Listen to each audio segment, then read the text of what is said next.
Good morning, everybody, and welcome to this morning's webinar. There is always a short delay between when I start talking and when the webinar actually goes live. So while we're waiting for that to sort of kick in, I'd love to know sort of where people are this morning, what kind of weather you have. I'm in Stoke-on-Trent and it's sunny and shiny for a change, which is lovely. But yes, welcome to this morning's webinar discussing content ROI with confidence. I'm looking forward to this one because there's some great content in here. Just before I hand over to your speakers this morning, I will ask all attendees will obviously be on mute as it's a webinar. So we'll just do a little bit of housekeeping. If you have questions, please do pop them in the Q&A, or I'm happy to monitor the chat throughout as well. I'll pop some notes in there just so you know where I'm hiding and where to type in once we get started. And the slides and the recording will be shared in the follow-up. So watch out for those in the next week or so.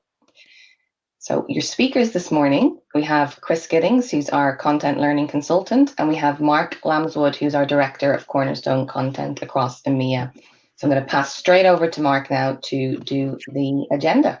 Great, thanks Yvonne, and good morning everybody. Thanks for giving up an hour of your precious time. We know your time is important and really respect the time that you've given us to attend this today. For us, this is a fairly easy topic to cover off. We'll go straight into the agenda, but really the context and the background, this wasn't a difficult choice of webinar for us to choose. This is a conversation that we're often having with our customers, and we felt that it was something that we could bring to life in webinar format.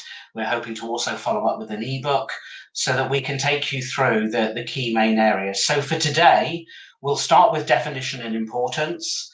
We'll move into the challenges that we know people are experiencing with measuring content ROI, some of the strategies that you can put in place to ensure that you effectively join the dots. We've got some great case studies to show how people using Cornerstone content have made some great success stories and return on investment, 3 different examples, each exclusive to what that company was trying to achieve. And then we'll leave with some best practices and also go into some exciting updates. So talking around perhaps just some of the key things that we see going on in our world today. But let's start off with definition and importance. One thing I would say as we go through this is if you have questions, please feel free to put them in the chat. We'll do our best to get to answer them, either perhaps as we go through, but more traditionally, we'll try and get questions answered at the end of this. So in the first piece, this really is looking at what do we mean? What is the definition of return on investment? So in the next section, we'll see is we start to talk around really what the definition and importance of return on investment would be. So, return on investment, ROI, as we often call it, is a crucial metric. It's going to measure the benefits of any content program that you have underway. We'll probably have the lens of looking at how we see this from a Cornerstone content perspective, but be able to share with you what that really means. So we know that it's important, it's definitely a crucial metric, but then what we also need to look at is the sorts of things that we're looking at. And of course, at the highest level, key components of any return on investment are really looking at a mixture. It's that sliding scale of benefits and costs. So looking at whether you're increasing productivity or revenue or customer employee satisfaction, and costs, how much was the outlay for the program, any further development, how you manage that and maintain that internally. So for us, it's a crucial metric. Do we ever get to that complete solution? That's something that we all know that we often would struggle to achieve. So on the next slide, we'll look at, where we think from the importance of this is it's really understanding that completion rates are a great starting point, but we also need to think about then taking that out more broadly and more widely to look at business outcomes. So in this area, we think it's important to show the alignment to your business, quantifying your return on investment, looking at the areas of improvement and demonstrating value. From our experience, we often see many of our customers start with really great data sets and metrics, but return on investment is really about aligning that to business outcomes. It's a little bit like joining the dots. Some companies do that particularly well. That's why we'll look at those case studies. But we often see people have that starting place of data and then don't necessarily have either the time, the capacity. Our work lives are very busy to take that to the next level. So metrics for you to consider would be around productivity. Are you looking at customer employee satisfaction? Are there ways that you can link those back to the content programs that you're running? It could be things like a reduction of errors or wastage. You would, of course, perhaps see increased revenue depending on your business or your business model, but then also looking at reduced cost. And some of these points will come out as we go through the following slides. So I think on the next slide, we'll pass over to Chris to look at challenges. Thank you. So really good to see a number of you on the session this morning. A lot of familiar names, familiar faces. So thanks for joining us. So yes, I'm going to talk to you a little bit more around the common or typical challenges that we might see in measuring this kind of value and return around content and digital as well. So I'm very much at that cold face of the business, out meeting lots of our customers week in, week out, listening. And it's really important that we listen to those challenges that we hear from you as our customers, and we help build that partnership.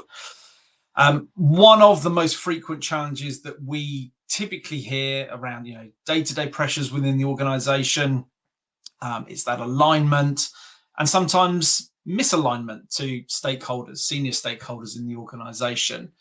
So it's really important that we move away from just looking at compiling data sets. There's more of a story to it than that as well. Last week, I was out on the road. We had a lot of customer meetings, and I saw actually some real examples of where customers were building data sets, statistics of their utilization and engagement with the content. And it was the kind of so what when that was presented to other people across the organization. That can naturally lead to more kind of difficult conversations. Where is the value? Could we actually do without having this catalogue of learning? And there's a much bigger piece to that as well. We all know that actually if that was removed, there would be an impact. There is value coming from this. But if we want to help, maintain, increase adoption across these programs, we have to help you ultimately, join those dots, articulate that value, and articulate that ultimately across the right kind of stakeholders, contextual kind of issues, other things to consider there as well. So some of those typical challenges that we encounter here, there's probably three key areas we'll talk around today. Firstly, around attributing results to specific training.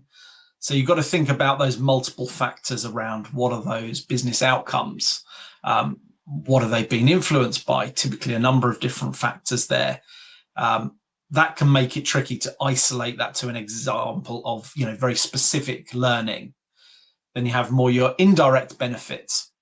So some of those might be more cultural around employee morale. It could be around customer satisfaction. They can typically be more tricky to attribute directly to the learning that's taking place across the organization. Then we have your more quantifiable benefits there as well. So that is getting into things around intangible benefits as well. Things like qualitative data. So that will be helping around, decision making across the organization, job satisfaction. Quantifying those benefits can be quite challenging as well, because they're not just metrics or outcomes that you can record through a learning platform or an LXP. Then you have things around subjective assessments. So that could be assessing intangible benefits across individual departments, different functions of the business there as well. And thirdly, we have dealing with long-term impact. One of the challenges here can be around delayed results. You're not going to see immediate results if you roll out a particular digital learning program. Some of these will take time to materialize and measure them over time, particularly when it comes to culture. That takes time to shift. So you don't always see those benefits immediately. You've got to have time with that. And then there's the ongoing evaluation piece as well. So that importance of longer term tracking. As I say, it's not just an immediate outcome, it's longer term, and you've got to look to capture that impact across learning programs on an ongoing basis there as well. Surveys, different kind of methods. So Mark, I am back to you to look at more around strategies for how we can help measure. And really good points coming out here, because the challenges, I think, are something that we often all understand. It starts to become about the practical application. How can we get the right people to be having conversations so we can outline what some of these things are?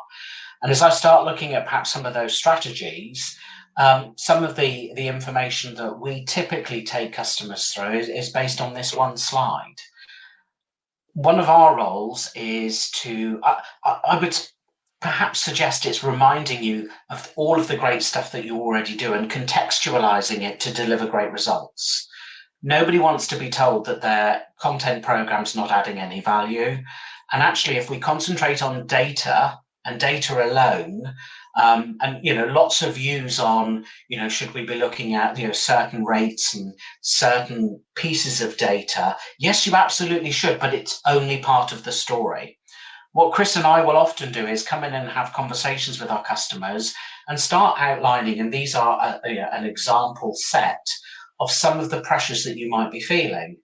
One of the things that's important with return on investment is let's understand what you're trying to align to. Let's understand the pain points that you're experiencing. I had a great conversation with a customer just a few weeks ago that didn't feel they could articulate what they were trying to achieve or the pain points they had in their business. They weren't clear on what their strategy for a content program would be.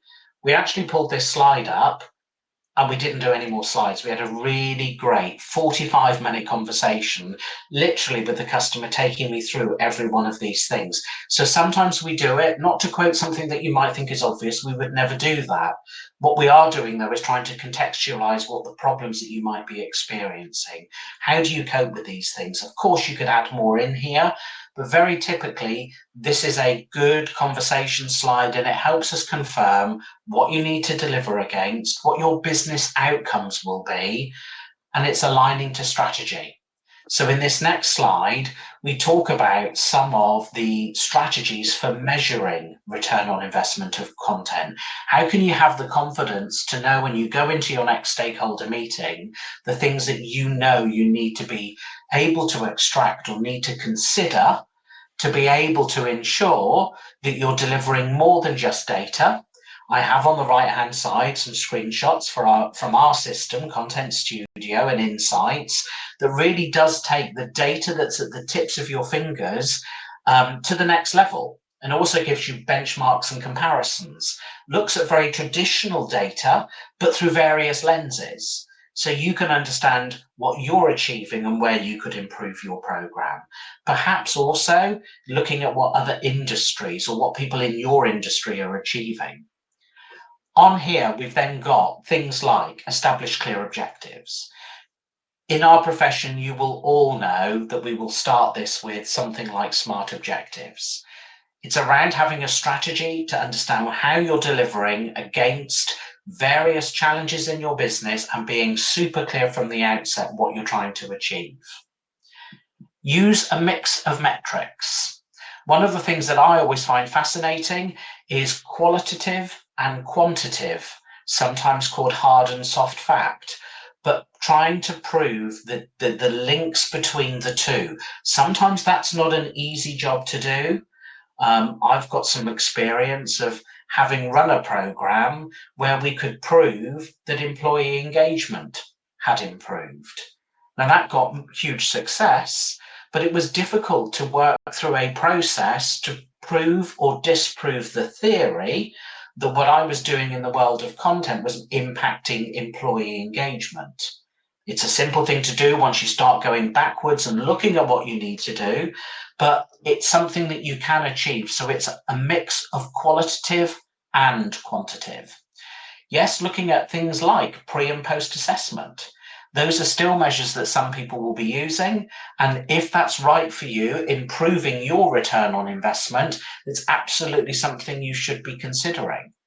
In certain areas of training, you can very simply understand somebody's level of understanding before they complete their training. You can then, of course, come back and look at that later. Tracking key performance indicators. This is really where you need to relate your content strategy to the broader strategy of the business. What are your business metrics? What are your goals for the next 3 to 5 years? What key performance indicators, other than the data that relates to the use of your content program, can you be aligning to? You've then, of course, got things like surveys and interviews. Always understanding what your learners are wanting to get out of a program, looking at what your wider stakeholders need to achieve, but sometimes taking that into a more detailed format. Some of our customers don't just run surveys, they interview people. They get to know what perhaps a particular stakeholder in an area is going to need to be able to achieve in learning, but then also go through the various levels. So what does that mean? That means interviewing people that will also be using the content programs. So thinking about how you need to gather that feedback, get information, feel that you're informed, so that while sometimes in the world of L&D we'll know, broadly speaking, what a great content program should contain, but depending on the nature of your business and the people that you're delivering the training to, get close to them and understand what they're really looking for. The next would be another methodology, which is using control groups. You know, some companies do this really successfully, comparing perhaps the performance of a group that have been through a schedule of or a program of training to those groups that yet haven't. You can be testing the water to see if those skills and behaviors, the key perhaps KPIs are changing. So understanding that when we're delivering content programs, all of these things start to build up into a much broader picture of where you're adding value. I'm going to come back to the point that Chris said earlier. We've had conversations before where people deliver a huge suite of data and metrics to customers and their stakeholders, but then get told that you're not adding any value to my business. We could pull the plug here. We could remove your content program. It's not going to have any effect. And that's the danger that concentrating on data alone can sometimes have. So putting some of these measures in place can start to help you prove the success of the program. This is another one that came up. So we talked about time delays. We all need to be at times realistic about what we want to achieve in a program. If you're going through a huge amount of cultural change, it might be that delivering 6 courses isn't quite going to cut it, and you might not see the results that you need, but it might be the ongoing program that you're running that will start to instill that change. So sometimes we also need to consider, if we're running something that's going to be changing skills and behaviors or driving cultural change, embedding a learning culture, what is it that you could start looking at? And realistically, how long is it going to take your business to do that? It might be that you need to caveat in any of the reporting that you have that you believe this will change, but you think it will take however long that would be. Of course, every business is demanding, so we need to make sure that things like advanced analytics are also there to be showing the general direction that we're going in, but considering the broader impact of that program. Chris, I think that's back over to you, sir. It is. Thanks, Mark. And I think a good thing to think around here as well is there's never a bad time to reset around what that return and what those metrics, can look like, because as we saw, we went through very difficult working times through the whole pandemic. We've now, over the last couple of years, got into this new way of working, which for a lot of our customers and organizations out there has driven huge amounts of change, transformation. So I would say those outcomes, measures, strategies around that never stand still. They're always going to evolve. There'll be new things the business are looking at, areas of focus. So again, our role with our customers is to very much prompt on what is current for you in your world, your organization. Mark, anything you would add to that? Because you've seen that from a real, working as a customer with Cornerstone as well, you've seen the need to evolve and change and look at what is relevant for the business. Anything you'd add to that in terms of how it evolves and keeping on top of that? Yeah, so be prepared for some surprises. Be prepared sometimes to have to reverse engineer. That piece I was talking about employee engagement. Working for a company that every 12 months did an engagement survey, and all of a sudden, the employee engagement scores relating to how people were being personally developed shot up. Now, in context, we just hadn't probably clocked and understood that the impact of delivering a new LMS that was hosted with lots of great content, what could it achieve? I was concentrating on that trap of the data and metrics, say people are logging on, they're staying there, they're going to complete courses. I hadn't really necessarily had that tenuous link to what else can I achieve. So by looking at the employee engagement survey and then running through a short process that said, what has changed in our business in the last 12 months that could potentially have impacted this score? Very quickly, you realize that it was LMS with content that was probably the biggest contributing factor. It sounds like it's a really obvious statement. Perhaps I should even be ashamed to be on the webinar today in saying this. But it was just a natural thing that you were concentrating on. Were people logging into the new technology? Were people consuming the content? How many completions did they get to? Were they coming back for more? Without thinking that much bigger, broader strategy. Once you got to proving the soft fact that actually we could be driving things like an employee engagement score, that's where you got sponsorship from your C-suite. Because they were immediately going down all paths and avenues that I probably should have considered, but they were telling me it will reduce attrition. That the new LMS would also make our speed to competency, our way we were inducting people, much quicker and easier and more efficient. Once you started to reach those levels of return on investment, the dollars, the pound signs, if you like, for us over here in the UK, the pound signs just become immeasurable. So be prepared for surprises. Sometimes reverse engineer what you think to see if there is a tenuous link. If there is, you should absolutely pursue it because it can change things quite considerably. So yeah, Chris, it's sometimes about be prepared for nice surprises. Backtrack before you say, go and double check your data, but make sure that there is that link that you were looking for. And it's a really good example of showing how a good program can really be revolutionary and it can make some changes. And I think on the next slide, you've got a few more to show us. We have indeed. Thank you, Mark.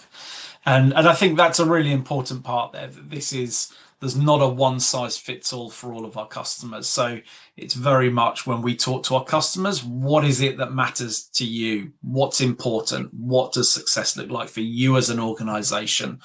We can share lots of ideas, but certainly not that one size fits all. So if we look at, there's going to be 3 examples here of customers that we work with that have been leveraging our content solution now for a number of years. The first one here is Wells Fargo. So those that maybe aren't familiar, Wells Fargo are a leading financial services company. They have over 250,000 employees, and they were really looking for a way to transform their learning programs and their development around employees. And they had a very bold mantra of go big or go home. That was the kind of headline around what they were trying to achieve. They wanted a partner that could help enable them to deliver that. But as we see in a lot of financial services, it was a lot of adapting to change and become a lot more agile as an organization. So amidst all of that, change and pivoting, as we said earlier, to more remote work through the pandemic, which seems a long time ago now. We'll hopefully never have to revisit that again. Wells Fargo were a classic example where they had to enact very much that change management process as an organization. Huge task when you have over 250,000 employees. They were doing that by leveraging the Cornerstone learning management system and a number of our content subscriptions to help people through that change process. The quality of obviously that content was really, really key to them. How they rolled that out, how they saw people engaging. One of the key measures for them there was around that self-directed learning. People were going in, finding things that they needed for that point in time. Again, that then tied in with more development and change, more kind of pathways as they evolved and we moved through the pandemic and out the other side. But of those courses that were most highly consumed through that time, 73% of that consumption was self-directed learning. 1 month, we saw that 90% of those courses were voluntary. So at the peak, 90% of utilization was self-led, which was showing that the demand was there, people were drawing down from it. But again, it was elevating that value that was really key for them. The second example there is a European business called GSI, and that is Geostabilization International. So prior to partnering with Cornerstone, GSI essentially had no formal learning and development programs in place. So they were very much starting from that blank canvas. They relied on good old spreadsheets where they were managing training, certifications. So, massively inefficient way of managing that. That was then ultimately further compounded by the fact that most of their workforce is remote, but they need to be building proficiencies and having those certifications. So quite a tricky kind of challenge for them. Now that GSI are effectively leveraging Cornerstone to manage certifications, training, compliance, performance management, and development all under one roof, they've seen what that return looks like through automation and centralizing that process as well. With the addition then of Cornerstone content, they were able to visualize and report on when employees were acquiring skills aligned to their development plans. And the key metric for them was realizing a 50% improvement for time to proficiency. So to upskill and get people ready to be certified to continue with that role was absolutely key for them. So there would be other metrics around that in terms of what the business value would bring. And then the final one, Fossil, this was a really quite a straightforward one, really. So probably known to everybody, they're a top global watchmaker. Their key challenges were around vendor consolidation. So they were able to reduce down from a number of content vendors that they were working from. They were able to reduce administration complexity and costs, all of the associated time and effort that comes with that as well. And then ultimately improve the learner engagement. So that was quite a simple, straightforward case study for them. That's one that we see an awful lot of going on at the moment. I think probably economic environment, costs, consolidation is really key. So we see that and we hear that a lot from customers at the moment. I was going to say that, Chris. Whilst we're here, this is good, right? Because this is showing 3 really different examples of return on investment. If actually what you're doing today is you're, stuck in the process of delivering key metrics to prove and disprove whether the content is being used, some of these are quite easy to be able to elevate. The cost optimization is simple. It was just a super way of being able to, reduce vendors by taking our content because we have so many partners involved in our subscriptions. You get a really diverse offering, but they save some money. That one's a little easier to prove. The other 2 less so, but you can do that, and you speak to the right people, align that strategy, and then you can start to deliver that. Time to proficiency can lead to huge amounts of cost savings. Chris, you were beginning to allude to that. Where you go with that by being able to induct somebody or get somebody upskilled in half the time saves a business an awful lot of money. That's something you could then start equating to a pound sign, which then shows the return on investment that your content programs are making. And I get particularly excited about self-directed learning. Self-directed learning is something that we've been tracking now for some time based on Cornerstone customers using a single partner solution from some of our competitors, and then also our subscriptions. And we know that part of our secret sauce today is by trying to have many modalities and many content partners, we're bringing people back into the system because they're finding something that they want to learn. Learner apathy is something we have to move away from, where you deliver programs to your employees, but they quickly start to get bored because it's one look, one feel, one style. Self-directed learning is about embracing a learning culture. That's something that's on lots of people's agendas today. And I think that's something that you can start to really prove by looking at that self-directed learning. Chris, you were talking about it there as well. Moving away from, we talk about push and pull, but self-directed is a really good way to go. So 2 slides on best practices before we go into some of the important updates that we've got going on in our world and some chance for some questions. So I've split this into 4 key areas. It's really a bit of a summary of what we've been through so far this morning. So the first piece is aligning content with business goals, making sure that you're clear on some of the KPIs, the metrics that you can be driving, looking at measurable objectives, but also once you've decided what they are, making sure that you communicate. Sometimes we see people that do all things really well or pockets. It's important to communicate what you're trying to achieve. Doesn't mean to say you have to communicate that necessarily to everybody, but think about the right audience, get people's buy-in and communicate what you're trying to deliver and change. As with any learning program, you have to think about personalization. How do you make it engaging for people? Those things can sometimes be really simple to achieve in the way that you deliver the technology and how you make that look and feel. It might also be around thinking about how you want to be able to access learners' specific needs. How can you, use things like adaptive learning? And again, providing multiple learning formats, I think for us is key.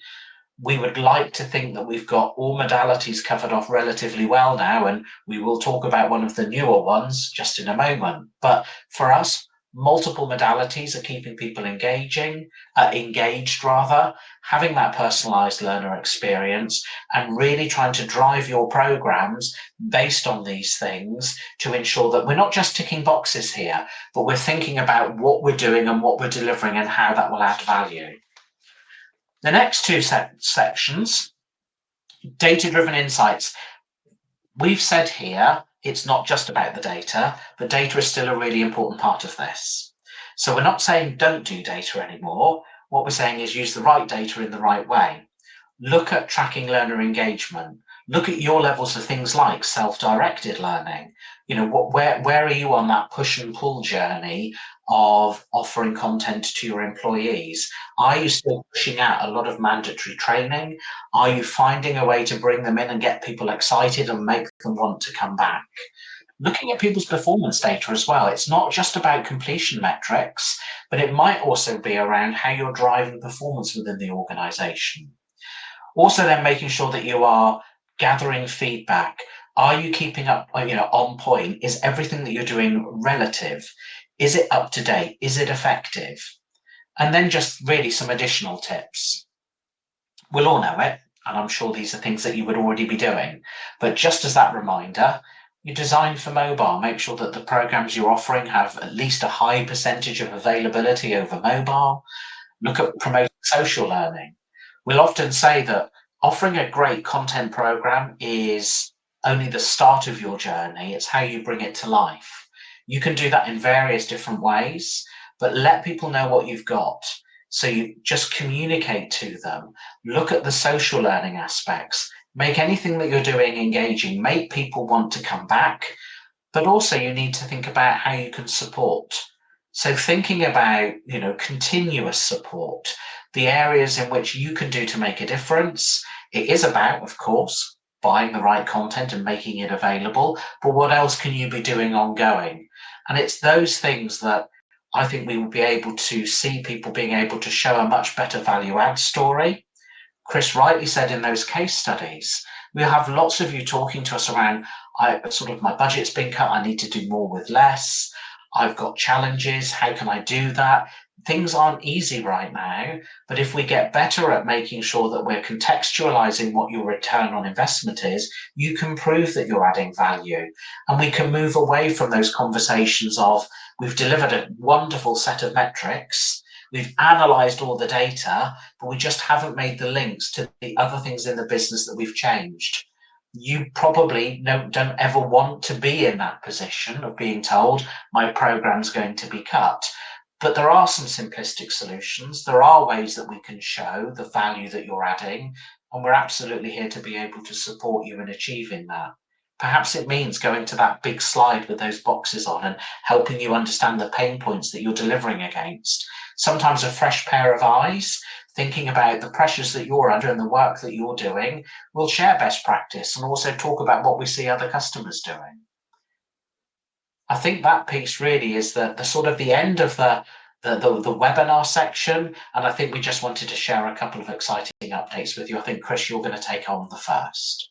I will indeed. Yeah, thanks, Mark. And I think the additional tips piece there is, just to add one point, is, you know, that thing around make it engaging for people as well. And we heard it from some customers, particularly last week, who were talking around this, and it's what's in it for me as the learner.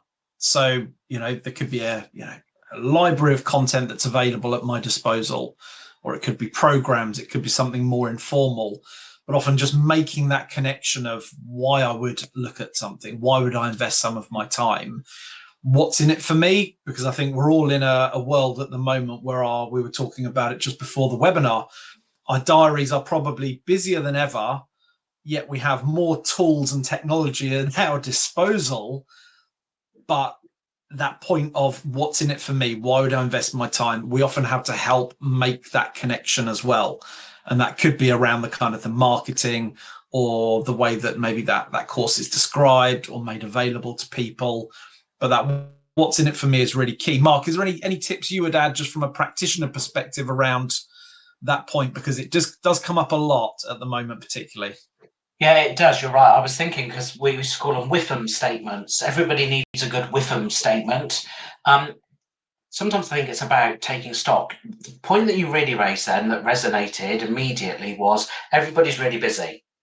But sometimes you just need to be giving yourself an opportunity to stop and think about all the great value add that you are doing and contextualizing what that is. And then what's in it for your employees? What is he doing? Some of the stuff, what I love about the world of content and learning is sometimes we are probably quoting something that could seem relatively clear or obvious, and you're doing much of this already. So it's really about bringing it to life, being clear on what's in it for people, also thinking about the tangible and intangible benefits that you can relate content to. That was my biggest learn in my career, that just because something that somebody else in another department, in another building, somewhere else was producing, that was suddenly showing a metric that we couldn't really understand, we backtracked a bit and realized that it was all down to the programs that we were running. But we had probably in that day-to-day, many meetings under pressure. Have you turned that new LMS on yet? The big project plan that comes with it, got caught up in the day-to-day and the operationalizing of something. And I guess really, where do you leave it? It's about strategy. Were we clear on our strategy? Were we clear on all of the benefits? Whether they were soft fact or not, you could have ways of proving and disproving those theories, but sometimes we just need to perhaps have an engaging conversation, talk to like-minded people, and realize that the work that you're all doing in supporting these programs is amazing. We would just like to help you perhaps look at elevating those conversations to really, we want to make you look good. That's what this is all about. This is about making your programs look good, adding value to your business, bringing something back. And if we can also prove that you're embedding a learning culture and getting to self-directed learning, then I think we're seeing some success. So thank you. Yeah, Chris. Great stuff. Thanks, Right. Mark. And I think this will continue to ever evolve. Yeah, I mean, this conversation, we talk around these 5 generations now that we see in the typical workforce, and how do you engage people across all of those? it's only going to be a few years until we see generation alpha coming into the workplace as well. So that will probably rip up a lot of this theory, and then we'll be having a very different conversation over the next few years as to how this evolves even further, because we're at a point of micro learning, TikTok style learning. Who knows what will come next? So exciting times ahead, I'm sure. All right, good stuff. So let's cover off then a few updates. As many of you will be aware, Cornerstone never stands still. So there's always lots of things happening, lots of which takes place within our content space. So cover off some updates for everyone here. So first of all, just want to sort of recap on the immersive learning piece. For those that aren't so familiar, in April this year, we acquired a business called Tailspin, who are a global leader in the immersive learning space. Why did we do this? Because we felt the need and that demand to further expand the different modalities of learning that we offer to our customers. As we say, it doesn't stand still in the learning space, and this was our next kind of natural step of progression. So what has that meant? Well, it's brought a whole range of new and exciting solutions to our customers through off-the-shelf and more customized learning solutions there as well. There is an awful lot going on in this space at the moment, particularly with the new additions of the AI functionality coming in more and more to this space as well. So there will be a great opportunity to get really up to date on everything that we're doing in that space with our next content webinar. So a date for the diary, and that will be the 12th of November. Again, so really get you up and familiar with everything that's happening in that space. We'll talk around some case studies of where we've been helping some customers there as well. If we go next slide, please. So just add a little bit more context to what we're doing in this space as well. This is hugely exciting for us, and it's moved at real pace since the acquisition earlier on this year. So what it means for our customers, and I'm sure we will have a number of our content clients on the call today, is that you will have access to a range of off-the-shelf immersive courses within your content subscriptions. The great thing about those is they are fully scalable, so they can be leveraged and utilized either through a desktop or through a full VR experience if you do have the headset there as well. All of these courses are based very much around soft skills, behavioral topics like conflict resolution, psychological safety, coaching, and many more. And where we see this really resonating with customers, and the feedback's been hugely positive, is these learning scenarios are perfect for what might replace or complement more traditional learning, where it's more kind of face-to-face role play with colleagues. We hear that makes people quite often quite uncomfortable. I've been there, done it, and I know I don't really want to repeat those sort of role play type learning. So this is a fantastic way of putting people in a safe, secure environment where they can really focus. They become fully immersed as soon as that course launches, whether it's desktop or VR, and you have that connection. You can make mistakes. You're in that safe zone, but it is a totally new way of learning. And for that, the feedback from customers has been hugely positive.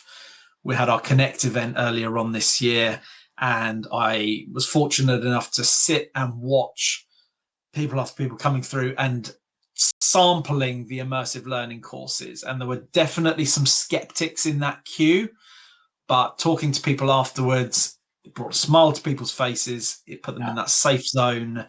The feedback has been fantastic. So if you do have access to these courses in your catalog, please go and explore. This is a brilliant, new way of learning that you can, again, help promote across your organization as well. So what's coming next is, as I say, the really, really exciting bit. And this is where,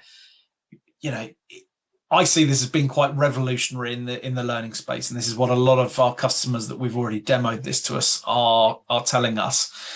This generative AI functionality that we're bringing into the effectively what was an authoring tool for custom scenarios and needs for our customers, this will take it to a whole new level of generative, adaptive, open-ended conversation and experience. You can flip between languages. It is just game-changing. So lots more to come on this. I would say speak to your account manager, your content consultant, if that's me or another member of the team. We're now ready to start demoing this to our customers. It's hugely exciting. It's game-changing. Mark, anything you would add to this? Because I know we share the same passion around this new modality of learning as well. Your passion, right? just makes me smile. The skeptics piece was really key for me. The number of people go, oh, I don't see the benefit, not sure what I'm going to get out of it. Those people that have experienced the full-on immersive experience, those smiles, that body language, we sit there and watch people go through those demos and really sort of get into what's being shown for them. But it also takes me back to, I don't know, it feels like 100 years ago now. I think I started my L&D career probably being a facilitator, running induction programs for large organizations. And the moans and the groans you used to get when you used to go, oh, and after lunch, we're going to do some role play. And everybody was like terribly nervous. You didn't want to put your hand up. You didn't want to volunteer because it does make us feel uncomfortable. But this gives you, particularly in that soft skills arena, and I think that's where it has a hugely underplayed value. People seem to think that immersive learning must be hard skill, how to mend a pipe or to do something. It absolutely can be used there. But for what we have, it's being used in that soft skill space. And it's about having a practice run, going and having a conversation about some topic. I particularly like the one on psychological safety. I could go and say the wrong thing and deliberately watch the reaction I was going to get from somebody, but also then put them back at ease by saying the right thing and going through that guided conversation. So I'm with you. Where it's going here, that last slide, very exciting. Why not go and have like an immersive twin? Why not have somebody that's available to coach you? And where that's going, and it's happened so quickly since the acquisition, is super exciting. On to the next piece of exciting news is Skillable. So we recently announced a partnership with Skillable, one of the leading providers of tech labs. What do I mean by that? Practice spaces, areas where you can go in and practice your skills without breaking the internet. This has been asked for from many of our customers for a considerable period of time as an addition to our technology subscription. Something that allows people with all of the right IT skills to go and have that practice environment where they can go and test their skills and capabilities. We've chosen Skillable as one of the leading providers in this space. They are really great at telling us all of the really big major companies that are using their tool. They train, as an example, all of the people through their labs environment that operate the Microsoft Help Desk. This is a really important skill. It was something that we knew we needed to add to our technology subscription. So very, very happy that we've been able to do that. And on the next slide, it just confirms, and this has now gone live. In our September refresh, you'll know that our subscriptions update very regularly. We do that deliberately so we can throw things that are super exciting. There will be a mix of courses going into our technology subscription, as you would expect, but also our professional skills subscription as an example, where there'll be a practice environment for some of the Microsoft programs, perhaps, that you would operate in a normal day-to-day environment. So not necessarily the full-on IT professional requiring a practice environment, but then also for the IT professional. We are going to be adding hundreds of labs into our product. We will Also super exciting, be bringing on board a new partner that will also be adding to this space. So again, very exciting. The skills areas they covered off: business productivity, cloud infrastructure, you see them there on the screen. But we are now absolutely delighted to be able to have gotten to that point, and you've now got labs that are live in your subscription. Chris, you're going to go on to the next section. I'm going to suggest, if possible, we could run through those super quickly, because I think we're getting close to time and we'll probably have a few questions. Yeah, of course we can. No problem at all. So the next piece and the final piece is a quick update around Content Studio. Again, set the scene for those that aren't familiar with Content Studio. This is a part of the cornerstone technology that comes when you purchase any content from us. This is the tool that anybody managing your content catalogs, managing the curation that's involved with corporate learning in your organization, this becomes your go-to place that has been built out of demand from our customers. So this has been currently rolled out across all of the cornerstone platforms at the moment. There's three elements to this. We have the discovery, curation, and insights piece. We launched Discovery back in August last year. This tool helps you to manage your content, become more familiar with what's in your catalog agnostically. So this could be across our subscriptions or any content that you already have in your catalog as well. Curation, that is the key part, building out meaningful collections of content or leveraging the pre-built collections in the subscriptions, and then making them attractive to users. So in terms of the content that goes in there, how you're titling that, how you're describing that collection, that is now helped with our AI companion tool. That is an AI tool that helps you build and make these look really attractive, makes recommendations of what content to build into those collections. And the newest addition, which we thought is obviously very relevant for today, is based around insights. So if we go to the final slide, please. So Insights has launched very, very recently. And again, this is all built in and part of Content Studio. What this will give you as a customer is very much, as we talked around earlier, more of those kind of metrics, pre-built metrics, points where you can look at how your content is performing. So some of those things that we talked around earlier, the push and the pull, the self-led or the assigned from the business. What is it that people are engaging with? What modalities are performing well? What sort of skills are people building? Again, is that push? Is it pull? So there's all different sort of metrics that you can access. So at a snapshot, you can see very quickly how your content and how you're performing.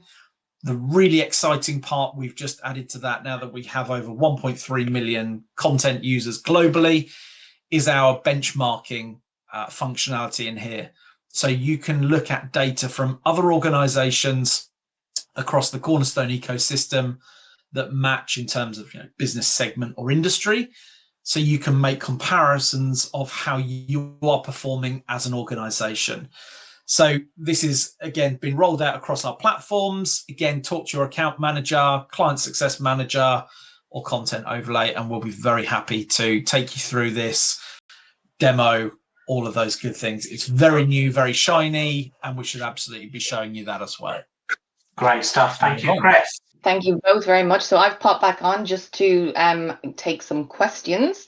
So if I give you a moment, everybody in the audience, to just type in a few questions. I have a few here as well that people have just messaged me directly with. So I will take those in one sec. But before I go into those, what I did want to share with everybody this morning is the Cornerstone Skills Think Tank, which is quite a mouthful. So we have a think tank on the 3rd of October. It's at 100 Shoreditch Hotel in London. And we have a guest keynote speaker, Perry Timms. It's bound to be a great morning and afternoon. We'll finish with some drinks, but also obviously a great way to network with some of our Cornerstone customers, talk to people and listen to some of our customers who have gone through skills journeys. So no matter where you are on your skills journey, it will be a great opportunity to come and speak with other people in a similar situation. So I've left the QR code is up on the screen. I'll leave that up there for a little while. And while that's sort of staying there, let me go to some of the questions I've had through. So I think, Chris, you have answered one in there around create tool. Will this be added to the content create tool? And do you want to just answer that live as well? Yeah, of course I can. Yeah, so just for clarity then, so that create tool that we have in play at the moment has two core purposes: building out brand new content that the customer wishes, or customizing a number of the internal cornerstone brands that we have featured within our content subscriptions. The immerse piece that we've talked around, that is effectively a separate tool, formerly known as Copilot. It will be now known as the Immerse Creator Tool. Totally separate, but as I said to Sam in the chat, very happy to organize any kind of follow-ups, demos. That will be very specific to the immersive, the VR learning scenarios there as well. So yes, a separate tool that's available. But again, chat to your content consultant or account manager, and we can help provide more detail on that one. Fabulous. And then some more that I've had messaged directly to me. One is, what tips would you give me for how I ask senior stakeholders to help me turn the data I produce into more meaningful ROI? Oh, good one. Okay. That could be a webinar all of its own. In the first instance, it's making sure that you get the support of your line management and your stakeholder set to understand what you want to try and achieve, so that as you take the messages forward with the wider stakeholder group, that you can clearly articulate what you want to be able to achieve and how you feel you can make a difference to their business. Business outcomes are often delivered by us showing internally the value that we're adding to the business. So to prove to those stakeholders, perhaps some of those people that you don't know or haven't worked with previously, how you have that idea, that thought that you can change their business, you can add value, you want to understand their pain points and what they want to try and achieve, and you can then prove or disprove how that content of course not disprove, but prove how the content program can deliver against that. It can be complex. It's about having the right levels of sponsorship and support, but then actually going out there and perhaps talking to these stakeholders that you may not have dealt with before, and showing how the great work that you're doing can add a difference to them. Like I say, that could be a lot longer, but happy to take that one offline if needed. Okay, and I'll take one more question here, which is, in the slides on strategies, you talked about time lags. Can you expand on this area a little bit? Yeah, I mean, I can pick that one up if you want, Chris. We talked about it actually quite a lot in the preparation for this. Chris and I had covered that off in part, I think. It's around deeper cultural programs very often that will take time to embed. You will absolutely know that the content you're delivering is going to be a huge portion of any program. What you need to sometimes level set with stakeholders is, we're going to turn this around, but it could take X, not Y. Sometimes we have stakeholders that are too keen to see that change. And we need to understand that when we're looking at perhaps changing sometimes skills and behaviors, that isn't, and I think I said, it's not like taking 6 courses and suddenly somebody's transformed into this new cultural ambassador for your organization. It's part of the journey. And that's what we mean by time lag. We have seen this. It does come up a lot with some customers, again, improving the metrics, talking about how they've added value. But I think the bigger topic there is about expectation setting. Absolutely, part of any company's wider objectives in their 3 to 5 year business plan might be to embed something like, and I think it was cultural change that we'd seen a reference to. The first 12 months of a program, the bulk of that was running the program, going live with it and getting people up to speed and getting people excited about having a learning culture. As they then continue to consume those courses, that you're probably going to be making recommendations, or if you're using something like Studio, beginning to use AI companions to make those recommendations. That cultural change takes a little longer, and that's why in the world of content return on investment, we sometimes talk about time lag. Thank you, Mark. I think we'll leave that there because we are going to get cut off in just a second. But what I will say is a massive thank you to Mark and Chris. I think this has been an incredibly useful overview of how we articulate sort of ROI on our learning content. And hopefully we'll have more information on that coming to you soon. Do keep an eye out for the webinar on immersive learning on I think we said the 12th of November. But until that, thank you everybody for coming along. Have a great day.